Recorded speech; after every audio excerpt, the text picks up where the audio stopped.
Good morning, everybody. I'm Chris Moore.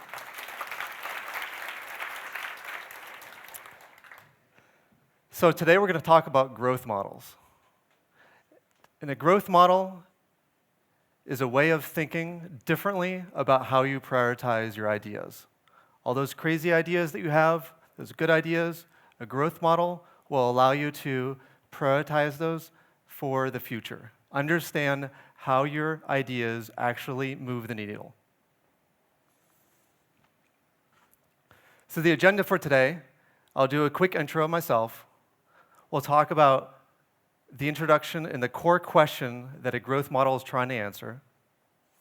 Then we're going to define it, come up with a canonical definition about what is a growth model. We're going to build one, and then we're going to use one. So a little bit about my background. Again, my name is Chris Moore. One thing to note, my last name has one O. Not two, but one O. The reason I say that, my entire life, everybody is always trying to fix that mistake. They see one O, they add two. So if you're looking me up, again, it's Chris Moore, one O. On Twitter is @ChrisMoore. My background is in product management, growth, analytics, marketing, data, all over the board. I wrote a blog post a few years ago about being T-shaped. This is my background. I also spent about 10 years as a full-stack engineer. Outside of growth, product, and marketing, I build and race cars. So after today, if you want to talk about growth or cars, come see me. Here's some organizations I worked for. Been at Mozilla. Actually, my 8-year anniversary is coming up in 1 month from now. I've had a variety of different roles at Mozilla, constantly the growth mindset. So before we jump into defining what is a growth model, let's first talk about how most of you likely prioritize today. There's a variety of different ways that you take those crazy ideas and think about what are the first things that you're going to invest in first. What are the things that you're going to build now, test, analyze, and validate? How do you do that today? Maybe you use the RICE methodology for prioritization, or the ICE methodology, where I is impact, C is confidence, and E is ease. This is super common in the growth world of using this to prioritize your ideas. When you think about the impact, it's the impact to your overall North Star metric. Like, what is the top number, the metric? What is the aspiration that you're trying to move? For example, with Airbnb, their North Star metric is nights booked. It's good for the business. It's good for the user. You have to think about, what are you actually trying to move? What would inspire your employees to actually drive for that number? The C is the confidence. How confident are you with this idea? Is it a crazy idea that you woke up and thought about, or is it something based on data? And E is ease. How difficult or easy is this going to be to validate and actually move this to the customers? Or maybe you use the RICE methodology, which is, again, it's very similar to ICE, but it adds the R, where the R is reach. And the idea here is that when you think about reach, it allows you to balance the impact with the amount of customers that you could potentially engage with this idea. Everything else is the same: reach, impact, confidence, and ease. So is this enough? Can you prioritize your projects just based on scoring your ideas? You could build a spreadsheet, put them in there, prioritize them, and I'm sure things will bubble to the top. But are they enough? Can you simply just prioritize these ideas and say with confidence that these are actually going to move the needle? The answer is no. They fall short in one area, and that's what we're going to cover today. So this is a question that I've been asked many times in my career. This is maybe paraphrasing Chris Beard, our CEO of Mozilla, but it's probably a question that maybe all of you have either thought about yourself or have been asked. And the question goes like this: Hi, Chris. I was reviewing your team's current initiatives. Imagine if you had a backlog of your ideas within a spreadsheet. or a tool. And I want to know how your top scored projects are going to impact our monthly active users by the end of the year. So what do you say? How would you answer that question? Would you just simply send Chris Beard the spreadsheet that has a list of your projects, all your rice scores, and just say, our top project has a rice score of 8.4, there's your answer? Is that what we would say? Does that actually answer his question? How much is it going to move that needle? Imagine if your North Star metric is nights booked like Airbnb. How much is that rice score or ice score going to move that? Maybe use a weighted methodology. That's where a growth model comes into play. And that's what we're going to go through today. How to build one, how to think about that, and how to use that to prioritize beyond just what these methodologies can do today. So let's first define, come up with a canonical definition about what is a growth model.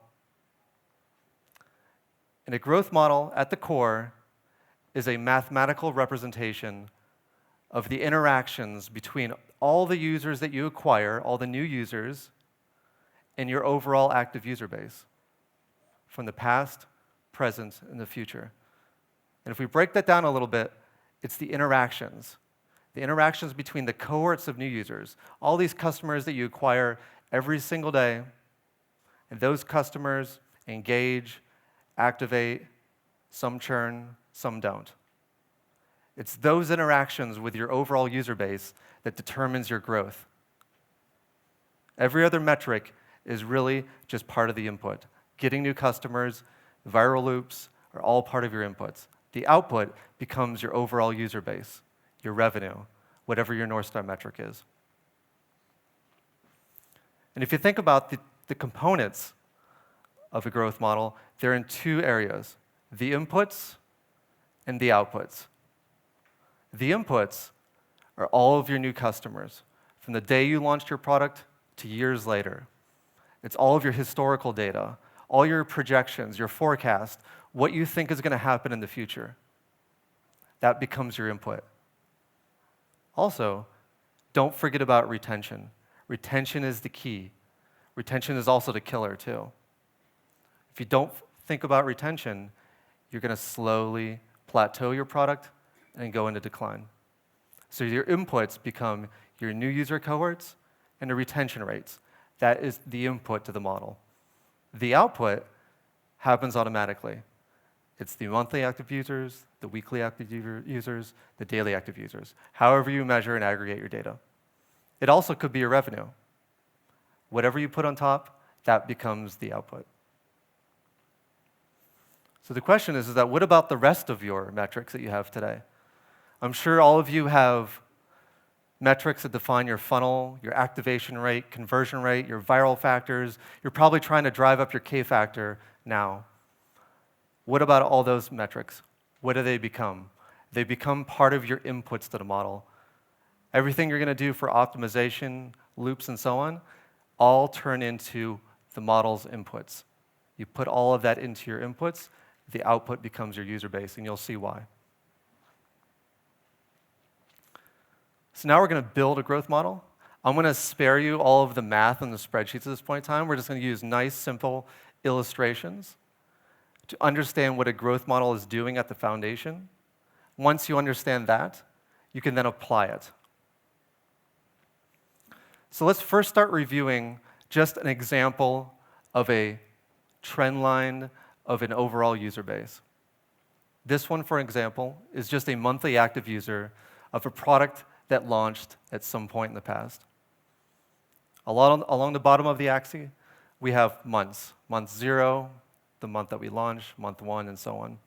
And then just arbitrary numbers in terms of the overall size of the user base into the future. You can see we launched a product, month 0, got some initial traction, hit a little bit of a plateau. Then we went into some optimization. We started growing the product. Could you predict this trend? Is it random? Do you think that you could understand if the growth is sustainable. We just showed only 4 months there, but do you think that that trend is going to continue to go up to the right forever? The foundational question to think about when trying to understand a growth model and how it actually functions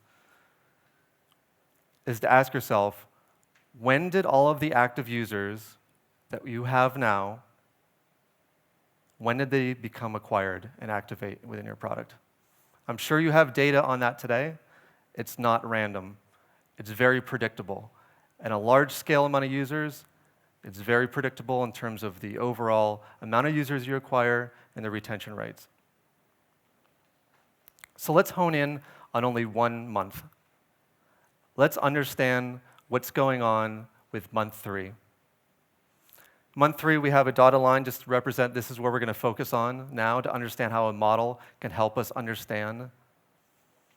The question is that where did all the users come from that are in month 3? It seems simple on the surface. They likely didn't come from the future.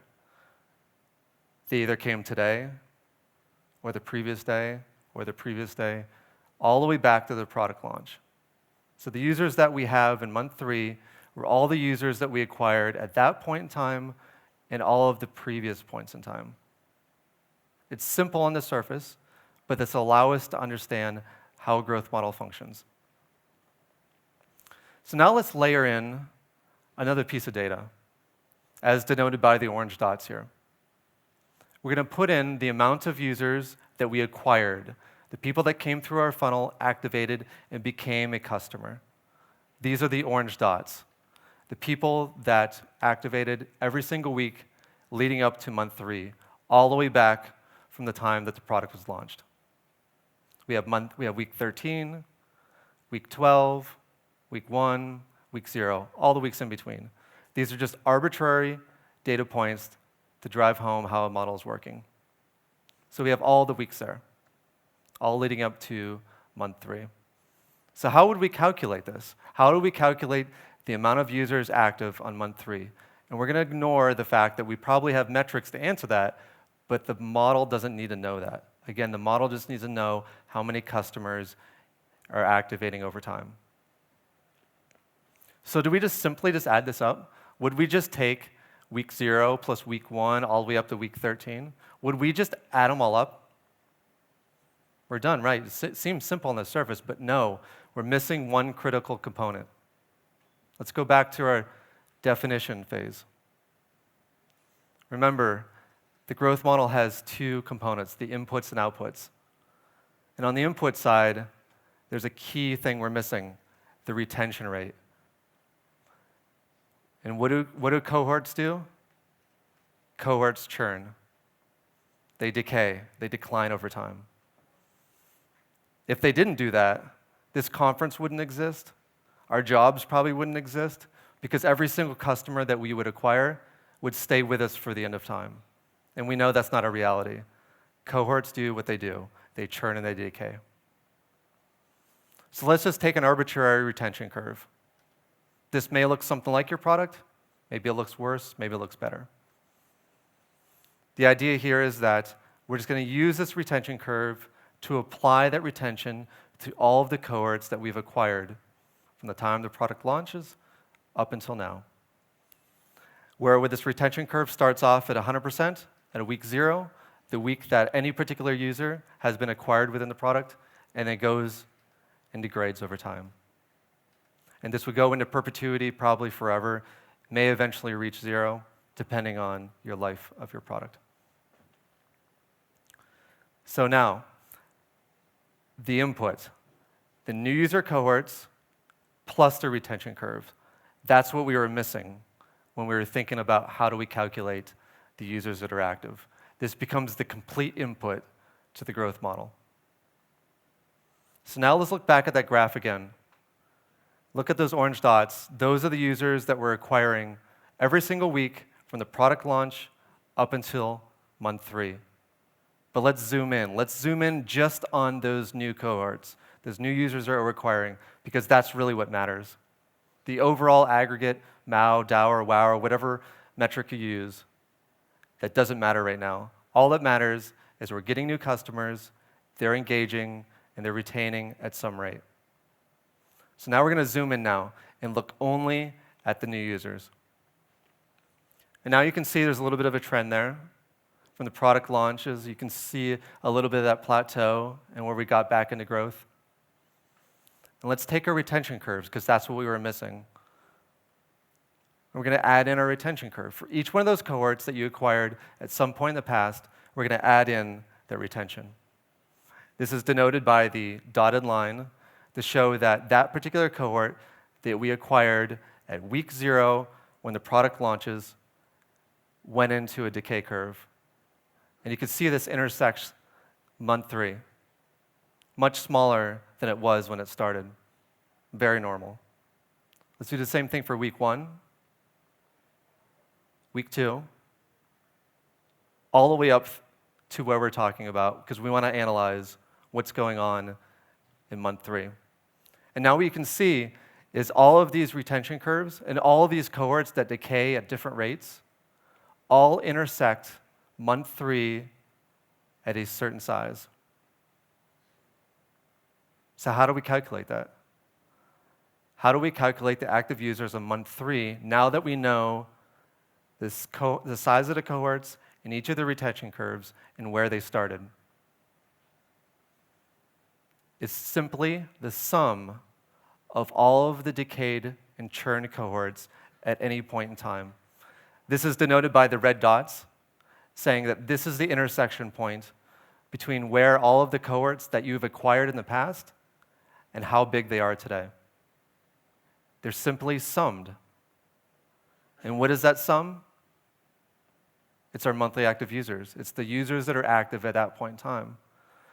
So when you want to know and you want to understand all the users that are active within your product, it's all of those retention curves interlaced together from the beginning of your product up until now. And you can see that in the graph here. All of those retention curves. And this will continue to happen over time. All these interlaced retention curves into the future. And this is how a growth model is able to simulate changes to your product.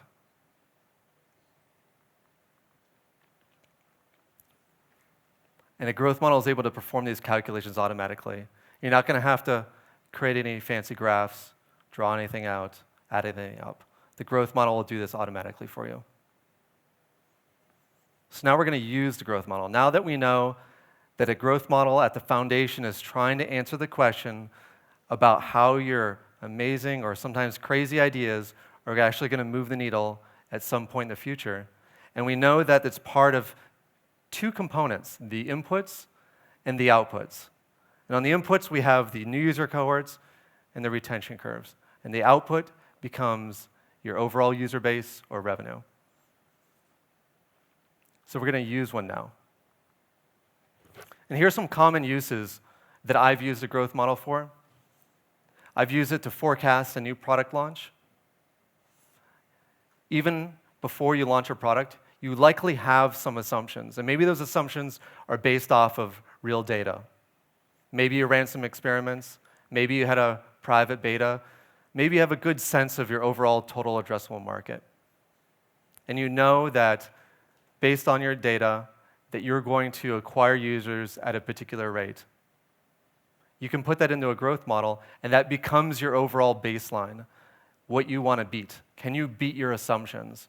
Are your assumptions even in the ballpark? You can use that to forecast the size, the growth rate, and the overall revenue that you can create based on your assumptions. You can also use it to estimate your overall revenue growth.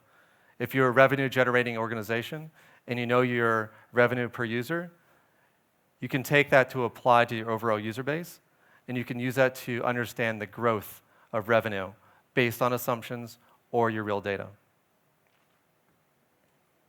And you can also know if your growth is sustainable and how to avoid the inevitable growth stall. All of our products, including Facebook, eventually will hit a stall. And what a stall means is that you stop growing.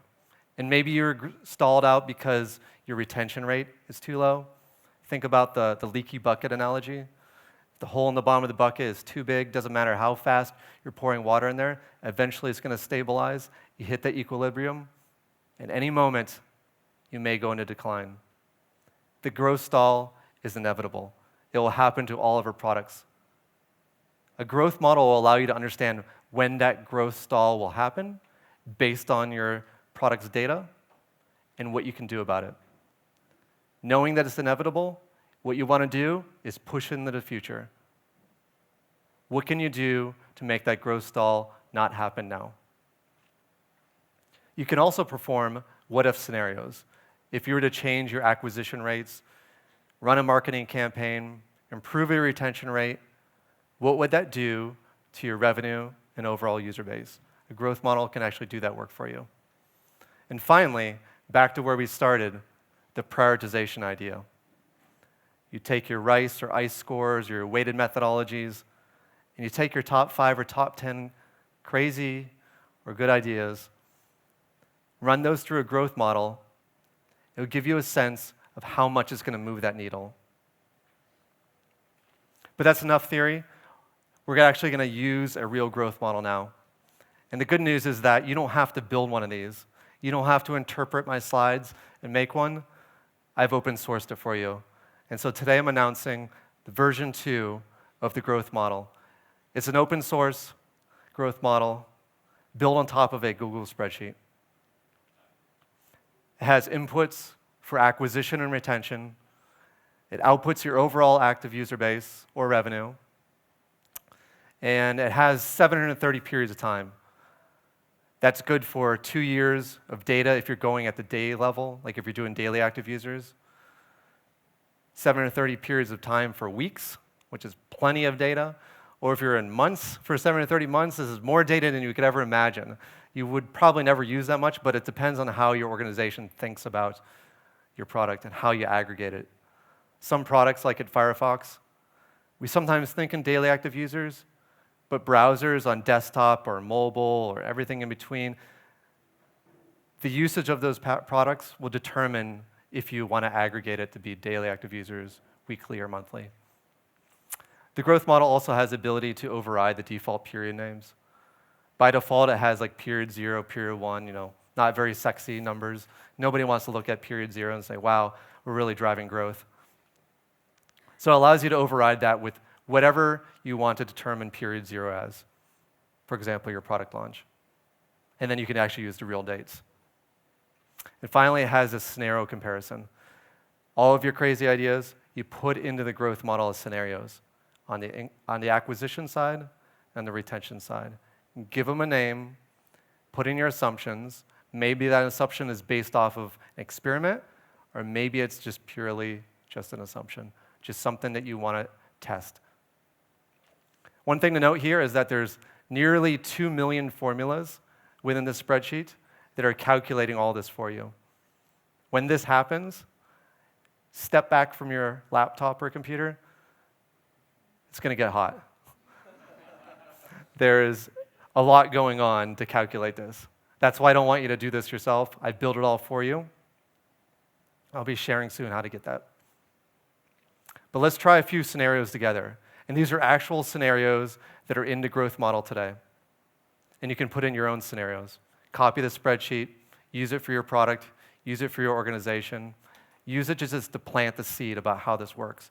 Maybe build your own. So I'm going to walk through a few scenarios, and I'll ask for hands on who thinks scenario 1 or scenario 2 is going to have a larger impact to daily active users by the end of 2019. So scenario 1, launch a paid marketing campaign October through December in 2019 that has an estimated 10% lift on acquisition. That's scenario 1. Scenario 2, get featured in TechCrunch for all of September. It had a big boost in acquisition, a 50% boost, and then a sustained 5% lift. So, scenario 1, who thinks here that scenario 1 is going to have a larger impact to our daily active user number by the end of the year? Few, okay. Scenario 2, who feels that scenario 2 is going to have, I see more hands immediately. So scenario 2 is the right answer. It's going to have a 9.5% improvement to Dow by the end of the year. The marketing campaign is not that far behind. Let's do one on the retention side, then we're going to do something interesting here. Retention. Scenario 1, deploy a change to a user onboarding experience in October of 2019 that improves the retention rate from day 1 to day 30 by 10%. Bumps it up for that first 30 days in a cohort of a new user. Scenario 2, add an additional feature to your premium product. Imagine if you have something like Amazon Prime, and you add an additional feature to that bundle. You do that in November, and that improves retention, the entire curve, by 5%. So, okay, scenario 1, hands on who feels that scenario 1 has the bigger impact. Okay, decent amount of hands. Scenario 2, less amount of hands. All right, good guesses. The impact to daily active users is 3.5% for scenario 1. For scenario 2, it's 2.3.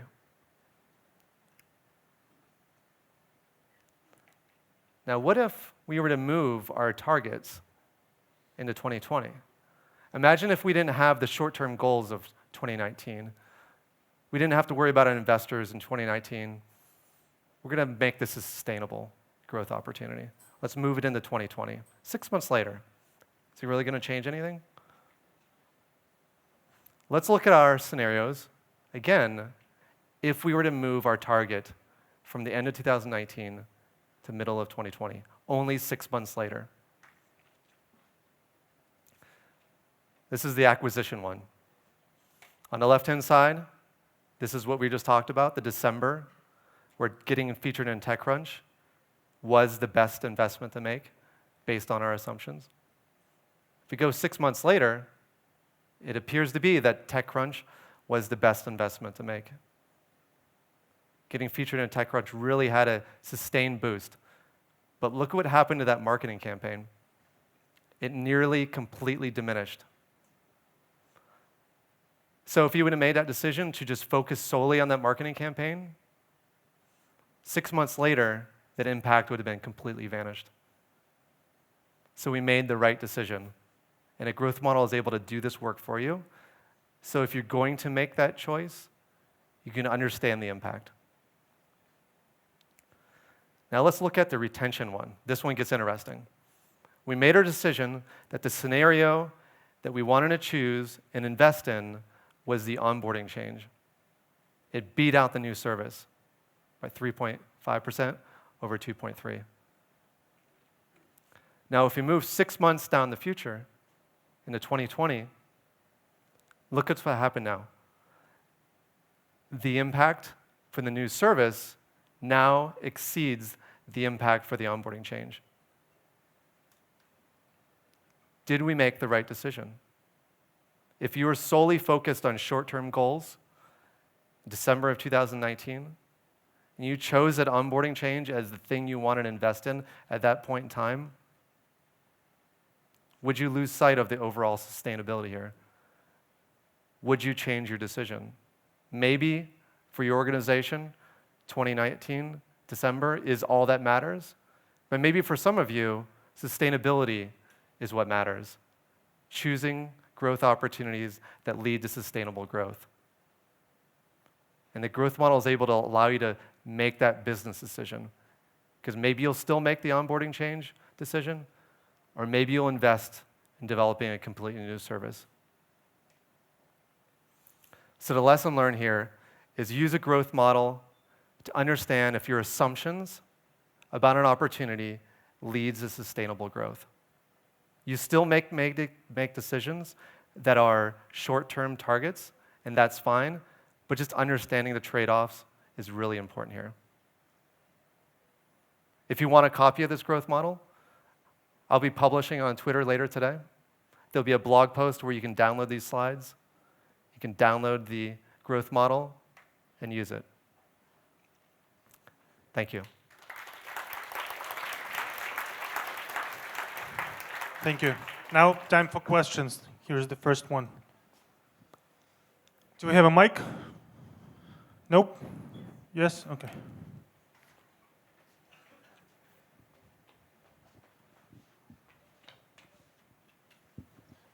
Thank you, first of all, for your really amazing demo and presentation. Closer? Okay. So, for me, like a product owner, it's interesting how like this responsibility for making all this modeling, reporting, and prediction is split within big companies, because currently the concept of cross-functional team is commonly used, and each small team that is responsible for smaller project or smaller product within the company has their own roles. But this function seems to be shared across the whole organization. So what could you tell about this? Thank you. Yep, good question. So, as the previous speaker talked about, that growth needs to be part of everybody's understanding and job to grow the organization. So for like a growth model, you can do that within your own team to prioritize your own projects on whatever lever you're trying to move. You can also do this at the executive level and prioritize all those opportunities across the board. Because at the end of the day, you have to make investment decisions within your team, within your organization, and a growth model can be used across all those teams to ensure the investments you're making just on your team or across the organization. And I did this at Firefox, I think it was middle of 2018, where we were going to be pivoting the organization, and that I was going to be leading a new organization called Premium Services. And we wanted to ensure that the investments and the assumptions that we were making was going to be the right decision to pivot the entire organization to a different direction. We used a growth model to show that the investments that we were making now was just allowing us to stay at that plateau, but it wasn't going to force us into a growth area. So that allowed us to actually make the decision that if we invest in a new area, there's potential to actually gain traction in ways that those other investments aren't working now. Hi. Hi. I actually, sorry, have a question in regards to your mathematical model. So based on your TechCrunch example, you were saying that, for example, in the next several months after the publication, you would have this 5% growth in user acquisition, right? But then you know that during some lifetime, this effect is going to decrease. So it's going to be maybe 3.2 or 1%. Do you have any benchmarks for calculating this decrease from different traffic sources, something like this, from media or from the other types of paid acquisition or from viral campaigns, something like this? Because this definitely has to be included in the model. Yes, yeah, that becomes really your inputs, your assumptions. There's every segment is different. Every channel that you acquire users in are different. Every product vertical is different. You really kind of build up that knowledge in-house to understand about how each of those channels are going to acquire, what the rates are going to be, what the retention rates are. So like what I see with Firefox is going to be likely different than like the Chrome team sees with their product, even though they're very similar products. Our channels, the users that choose us versus chooses other people are very different. So it really requires you to run experiments ahead of time to understand the channel performance so that when you put in those assumptions, you can at least base it off of something real, that you can ensure that the confidence is there. But sometimes it's really just assumptions. It's just assumptions, putting it in there and saying, like, if this was true, then this would likely happen.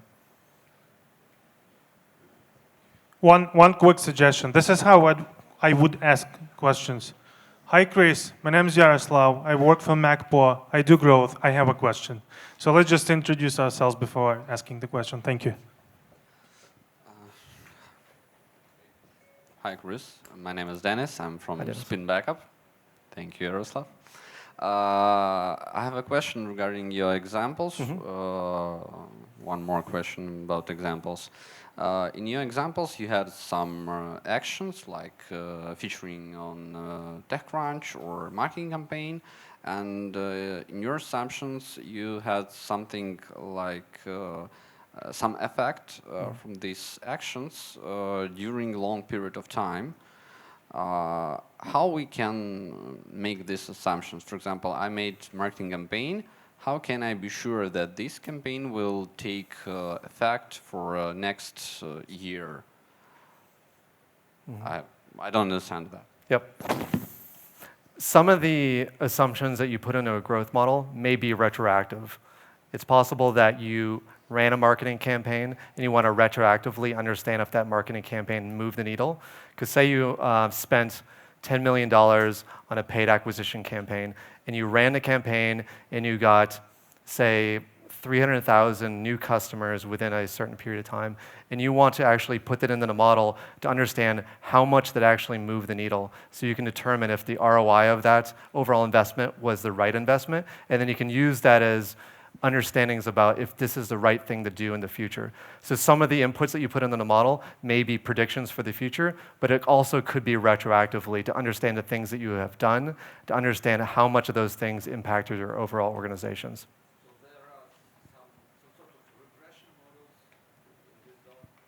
Correct.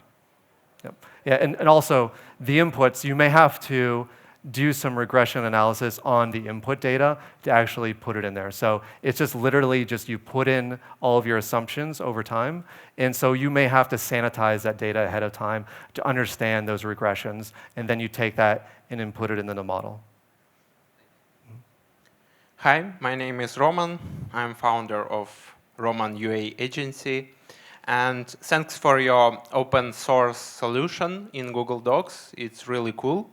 I also, as guys, have a question about assumption quality. Do you use some ways to make better assumptions, like you start some campaign in smaller region, for example, like game developers do that? For example, some game developers start the campaigns in Australia to predict how the user will interact in US market or in European market, in bigger markets with higher competition, but to make better decisions, better assumptions. Because in your model, we can get different impact based on assumptions, and assumptions can be 2 times, 3 times different based on our I don't know, our quality, our understanding of the market, chaos, and so on. Yep. Yeah, great question.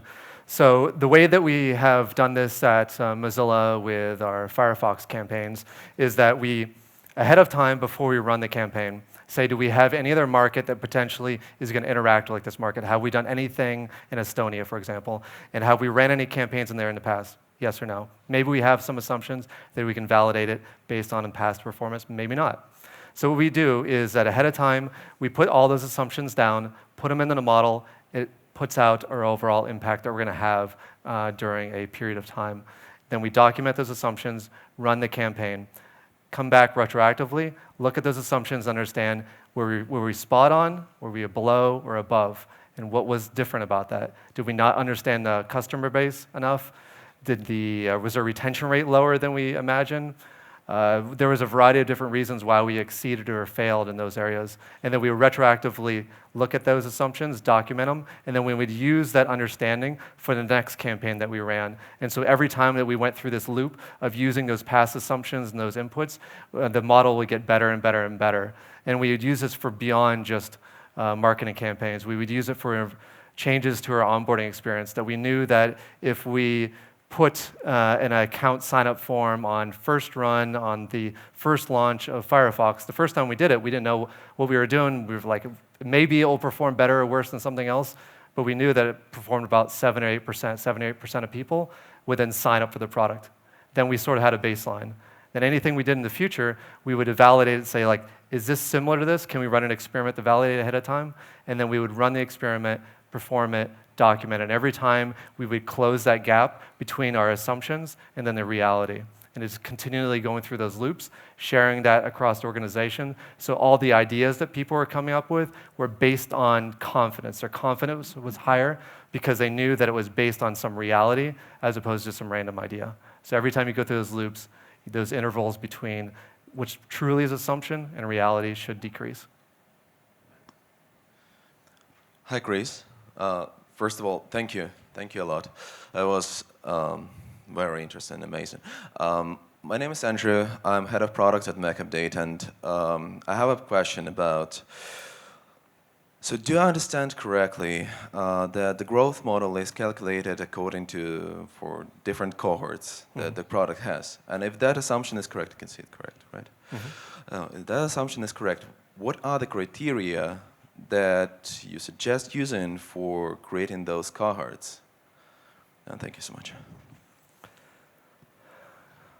Can you explain by criteria? So there should be some criteria to create those cohorts. For example, recency or frequency or monetary, or maybe it would also include some acquisition channels, something else. I mean, maybe for a small product that is just growing on organically, it's okay to have one cohort, but for the grown-up product, not really. Yeah, that's actually a great question. The first iteration of the growth model, I was doing just the aggregate cohorts, where I just assumed that every user that started with the Firefox were all the same. And we know that's not the case. Firefox is downloaded 500,000 times per day from places all over the world. Every piece of data that comes in about people that download Firefox is very different. It's different by region, by country, by language, by channel, and by so on. But in the first version of the model, I was just basically just averaging everything, which you're going to get an average answer out the other end, which was fine when you're dealing with 300 million users. But when you're starting to get down to smaller and smaller cohorts, those differences really make a difference. So the way that I actually handled that with this growth model is that I created a separate growth model for each of the segments that matter. So I had a cohort of users that was, the entire model was only the organic channel, and another model that was only the paid channel, and the other ones that were only referral traffic. And so I modeled all of the different segments as separate models. And so the inputs for all those were specific to that particular cohort of users. And so their retention rate was specific to that segment. And then what I did is then I took another spreadsheet and I aggregated all of the outputs of all those things. So you imagine that instead of just having one overall growth model that has your entire user base, you have one that's just for organic, one for paid, one for referral, one for direct, all the other different channels that you acquire. And then you just make another spreadsheet that adds them all up. And then you can use that and then as an input to actually then model everything else. So I was able to then use each model separately to understand every single type of segment and channel, and then use another growth model to actually aggregate all those together and add them all up. It actually worked really well. Thank you. I can see a lot of hands, but we will stop here for the sake of break. A round of applause for Chris. Chris, thank you so much. Thank you.